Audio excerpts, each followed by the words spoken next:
Hello बच्चों, एक चीज आप नोटिस कर पा रहे होंगे कि अगर आप नीट एस्पिरेंट हैं, नीट की वीडियो देखते हैं, नीट की इंफॉर्मेशन जानना चाहते हैं तो एक वीडियो जरूर आप तक पहुंची होगी। वो वीडियो रही होगी पेड काउंसलिंग की। जी हाँ, बहुत सारे ऐसे यूट्यूबर हैं, बहुत सारे ऐसे टीचर हैं जो आपको पहले इन्फॉर्म करते हैं, फिर आपको बोलते हैं कि अगर आपके मॉक टेस्ट में कम मार्क्स आ रहे हैं या थोड़ा बहुत मॉडरेट मार्क्स आ रहे हैं, फिर भी मैं आपको 400 पर 450 पर बेस्ट मेडिकल कॉलेज दिलवा दूंगा। बस आपको क्या करना है, हमारी पेड बैचेस ले लेनी है, हम आपको बढ़िया मेडिकल कॉलेज दिलवाएंगे, बदले में आप हमें 30,000 रुपए, 40,000 रुपए, 50,000 रुपए सिर्फ दे देंगे, है ना। मैं आपका मेडिकल में जाने का सपना पूरा कर दूंगा। मेरा क्वेश्चन आपसे है कि भाई जब आप मेडिकल कॉलेजेस में जा सकते हैं तो जो पर्सन आपको दिला रहा है, घर से तो दिलाएगा नहीं मेडिकल की सीट आपको, वो तो वही सीट मिलेगी ना जो ऑलरेडी गवर्नमेंट मेडिकल कॉलेजेस में प्रेजेंट होगी, जो आपके रैंक के अकॉर्डिंग मिलेगी आपको। एजेंट का उसमें कोई काम नहीं है। और क्या काउंसलिंग प्रोसेस इतना डिफिकल्ट है? बिल्कुल नहीं। आपने अगर नीट का फॉर्म भरा है सर, उससे तो इजी ही है काउंसलिंग प्रोसेस, ये बात पक्की। बस आपको चीजें समझना है, मैं आपको समझाता हूं बहुत ही इजी लैंग्वेज में, सुनिए जरा ध्यान से। काउंसलिंग प्रोसेस एक्चुअल में 3 तरीके से होती है, सुनिए जरा। एमबीबीएस और बीडीएस के लिए अलग काउंसलिंग प्रोसेस होती है। आयुष के कोर्सेस यानी कि बीएमएस, बीएचएमएस, बीयूएमएस, बीवाईएमएस, इन सारे कोर्सेस के लिए अलग से काउंसलिंग होती है। एंड नर्सिंग के लिए भी अलग से काउंसलिंग होती है। क्लियर है? वन बाय वन हम समझ लेते हैं कि अगर आप एमबीबीएस और बीडीएस में काउंसलिंग कराते हैं तो कैसे होती है, ऑल इंडिया लेवल पर या फिर स्टेट लेवल पर। एंड फिर उसके बाद हम समझेंगे आयुष एंड नर्सिंग के कोर्सेज के लिए अगर आप नीट के थ्रू जाना चाहते हैं तो कैसे उसकी काउंसलिंग प्रोसेस होगी, क्या होगी, सारी चीजें ध्यान से सुनिए।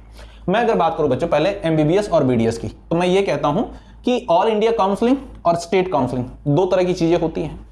सुनिए जरा ध्यान से। ऑल इंडिया काउंसलिंग में 15% सीटें रिजर्व होती हैं, जबकि स्टेट काउंसलिंग में 85% सीटें रिजर्व होती हैं।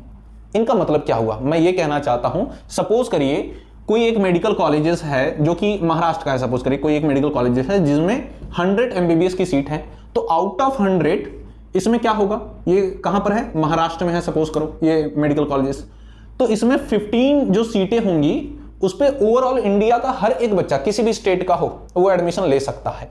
लेकिन जो 85 सीटें होंगी उसमें सिर्फ स्टेट का बच्चा एडमिशन लेगा। समझ पा रहे हैं? ये प्रोसीजर होता है, ठीक है। तो इसमें जनरली पहले हम बात करेंगे किसकी, ऑल इंडिया काउंसलिंग की, फिर उसके बाद बात करेंगे हम स्टेट काउंसलिंग की।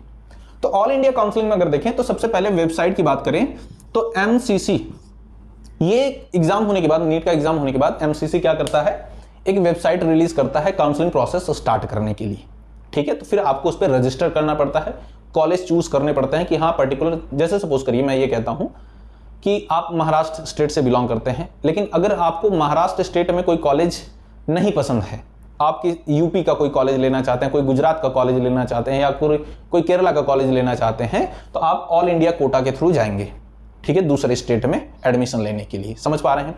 और जनरली ऑल इंडिया कोटा के लिए वो बच्चे जाते हैं जो जिनकी रैंक बहुत अच्छी होती है।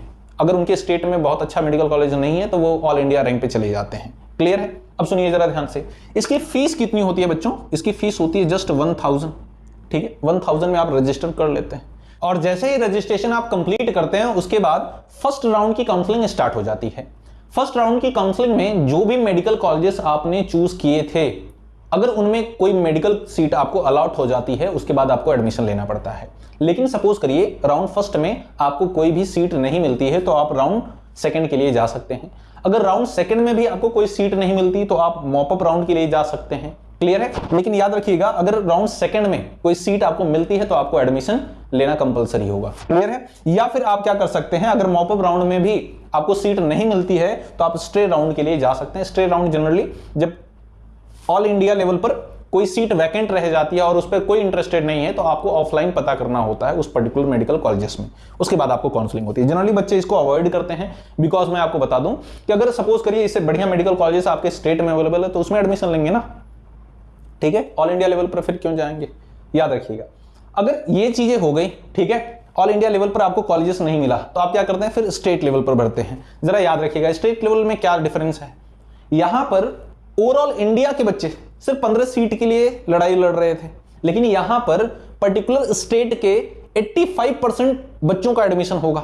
फॉर एग्जांपल मैं ये कहना चाहता हूं कि देखिए 100 सीट थी एमबीबीएस की, जिसमें रिजर्वेशन 85% सीटों पर सिर्फ किसका है, स्टेट के बच्चों का। मतलब मैं ये कह रहा हूं कि अगर सपोज करिए महाराष्ट्र का कोई या यूपी का कोई मेडिकल कॉलेजेस है गवर्नमेंट का, तो उस पर 85% बच्चों का एडमिशन जो होगा सिर्फ उसी स्टेट का होगा।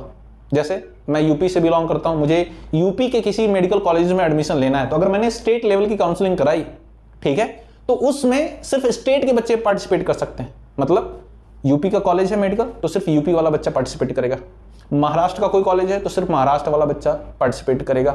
गुजरात का कोई मेडिकल कॉलेज है तो उसमें सिर्फ गुजरात का बच्चा पार्टिसिपेट करेगा। इसमें बाकी अदर स्टेट के बच्चे पार्टिसिपेट नहीं कर सकते। क्लियर है बच्चों? आगे समझते हैं। इसमें जो फीस होती है, अगर मैं बात करूं यूपी के, हर एक स्टेट की थोड़ा अलग अलग होती है। यूपी की मैं बात करूं तो वो नियरली है बच्चों 30,000। क्लियर है? 30,000 के बाद प्लस नियरली 3,000 आपको रजिस्ट्रेशन चार्जेस भी पे करने पड़ते हैं। अब सवाल ये है कि सर इतना सारा फीस, मैं आपको बता दूं बच्चों, अगर आपका एडमिशन होता है उस केस में, सपोज करिए जो आपका मेडिकल कॉलेजेस जो आपने चूज किए हैं उसकी फीस सपोज करो 50,000 है, तो उस 50,000 में से ये 30,000 क्या हो जाएगा, माइनस हो जाएगा। तो आपको एडमिशन के टाइम सिर्फ कितना, 20,000 ही पे करना होगा। सर क्या हो कि अगर मुझे एमबीबीएस की सीट ना मिली तो ये पैसे आपको रिफंड हो जाएंगे। ये रजिस्ट्रेशन चार्ज तो नहीं होता, लेकिन ये जो है ना, ये काउंसलिंग फीस आपको रिफंड हो जाती है ड्राफ्ट के थ्रू। क्लियर है बच्चों? सेम यहां पर भी होता है, जरा याद रखिएगा। और ये क्या केस हो सकता है कि जब ये काउंसलिंग फीस भी आपको रिफर नहीं होगी, उसके भी बारे में जानेंगे। बच्चों को बड़ा डाउट रहता है, जरा ध्यान से सुनिए। आप पहले फर्स्ट राउंड के लिए आएंगे। फर्स्ट राउंड के लिए आपने कुछ कॉलेजेस चूज किए, अगर उसमें आपको एडमिशन नहीं मिला, अगेन किस में आएंगे, सेकेंड राउंड में। अब यहां पर ध्यान से सुनिएगा, अगर सेकेंड राउंड में आपको कॉलेज नहीं मिला तो आप मॉपअप राउंड के लिए जाएंगे, फिर स्ट्रे राउंड के लिए जाएंगे, है ना, अगर नहीं मिलता है तो। लेकिन अगर आपको सेकेंड राउंड में कोई मेडिकल कॉलेज अलॉट हो गए, आपको सीट मिली और आपने एडमिशन नहीं लिया, उस केस में ये जो आपने काउंसलिंग की फीस दी है 30,000, ये आपको नहीं रिफंड होगी। ये पॉलिसी है। आप एमबीबीएस की सीट है भाई, है ना, आप ऐसे ही वेस्ट नहीं कर सकते। तो याद रखिएगा इन सारी चीजों को। क्लियर है? तो आई होप समझ में आया होगा कि एमबीबीएस और बीडीएस की काउंसलिंग कैसे होती है। ठीक है, और बाकी डॉक्यूमेंट्स क्या लगेंगे ये मैं नेक्स्ट वीडियो में आपको बता दूंगा। सुनिए जरा ध्यान से। अब बात कर लेते हैं आयुष की। तो आयुष के लिए भी आयुष क्या करता है, एक नई आपको वेबसाइट प्रोवाइड करता है आयुष की काउंसलिंग के लिए। ठीक है, और जैसा प्रोसेस यहां पर मैंने बताया ऑल इंडिया काउंसलिंग के लिए और स्टेट काउंसलिंग के लिए, वैसा ठीक प्रोसीजर किसके लिए होता है, आयुष के कोर्सेज के लिए होता है, बीएमएस, बीएचएमएस और बीयूएमएस के लिए। समझ पा रहे हैं बच्चों? बहुत ही ईजी है। बस आपको देखिए मैं क्या कहता हूं, यूट्यूब पर सारी चीज अवेलेबल है, बस आपको वो राइट पर्सन चूज करना है जो आपको सिंपली एक्सप्लेन कर सके, है ना। 30,000 40,000 रुपए आप दूसरे को क्यों दोगे? 30-40,000 रुपए बहुत होते हैं। आप सोचिए आपने दिनों रात पढ़ाई की है, सालों पढ़ाई की है, और 40,000 रुपए 50 रुपए ऐसे ही किसी और को दे देंगे, सारी मेहनत आपकी, है ना। बस छोटी छोटी चीज होती है। और जब तुम्हारा निकलेगा ना सर, जिन जिन लोगों का निकला है वो सारी काउंसलिंग कराएंगे, सब कुछ पता चल जाएगा। क्लियर है? और बात रही नर्सिंग की, तो नर्सिंग में देखिए कुछ ही मेडिकल कॉलेजेस हैं जो नीट के थ्रू नर्सिंग में एडमिशन लेते हैं, लाइक बीएचयू हो गया, और भी बहुत सारे हैं वो लेते हैं। तो मैं ये सोच रहा हूं कि नर्सिंग का एक सेपरेट वीडियो बना दूं कि नर्सिंग की काउंसलिंग कैसे कैसे होती है और कहां कहां आप जा सकते हैं। ठीक है, आई होप सो आपको सारी चीजें समझ में आई होंगी। फिर भी अगर कोई डाउट रह जाए तो कमेंट सेक्शन में मेंशन करिए, मैं आपको रिप्लाई जरूर करूंगा। बाकी मिलते हैं आपसे नेक्स्ट वीडियो में एक नई इंफॉर्मेशन के साथ। तब तक के लिए जय हिंद।